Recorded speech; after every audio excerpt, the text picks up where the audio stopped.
about 5 in-game years ago, I sent a base and space station to Ike. Now, although they had a space station and a base, they still couldn't explore much of this mysterious icy moon. And that's why today I've built this rocket here that can transport a rover to Ike for the colonists. So this rocket here is just 2 solid rocket boosters, and the core stage is just the mammoth engine. We're just descending here, not much to say, you've seen me do this before, starting our gravity turn, and now we can detach those solid rocket boosters, they're out of fuel, and we can keep ascending. So you'll see here in a second the mammoth engine will separate, and I was still a tiny bit in the atmosphere, so I was a bit worried the second stage wouldn't make it, but it looked fine. So yeah, everything was fine. Once we're out of the atmosphere, we can detach those fairings there, and you can see the rover there. Now it's just basically a space car. I turned off the wheels too, because I don't need the wheels to be running at the moment. And just building up my orbit here. Now I got a ridiculously far out apoapsis, so I figured I should just time warp up to it and keep burning there. Because, that'll be more efficient, and I don't want my orbit... I want my orbit to be circular, just to save fuel.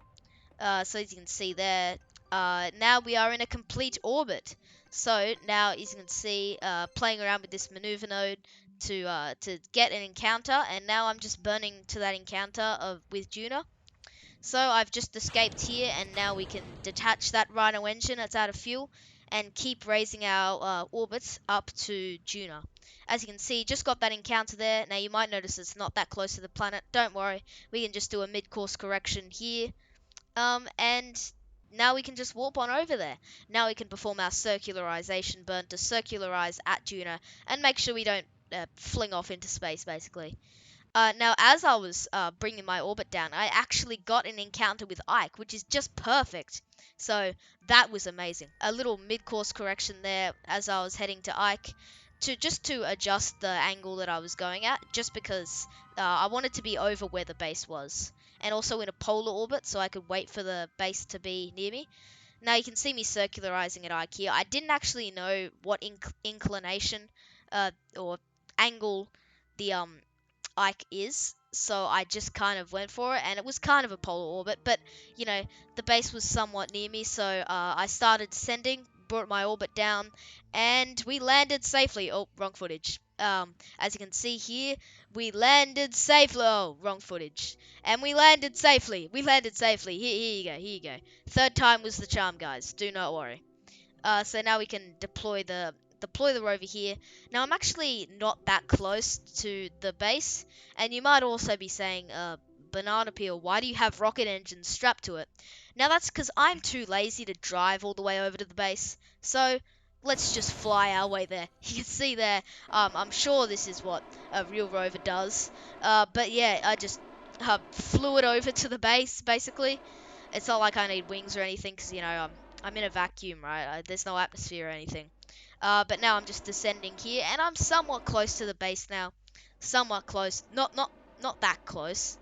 But, it's enough for a Kerbal to just, EVA and just use their jetpack to get over there. So you can see me switching over to the base, getting that Kerbal on EVA, and we can just use his jetpack to just basically boost over to the rover.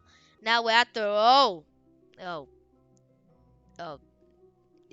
A very graceful landing there, and now we can just do it properly and just climb onto that hatch there so that we can get inside the rover and start driving.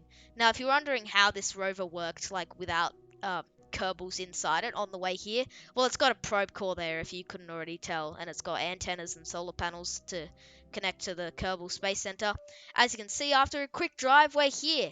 And we just did a very good parking. Oh, wrong footage. And we did a very good parking beside the base. Now, you might be wondering why it's leaning against the base. That's because it's on a hill, and the rover just kept sliding down the hill. It was pretty funny, honestly, but yeah, it was really annoying. Now, you can see me deploying all of the cargo that I brought here in my rover. just a bunch of solar panels and communication devices. Now, this is because I've been getting a bunch of messages from the colonists saying that their internet connection is crap um, on another planet. So I was like, all right, guys, you know what? In the rover, I'll give you some solar panels to give you some more power. So hopefully their internet connection is better now.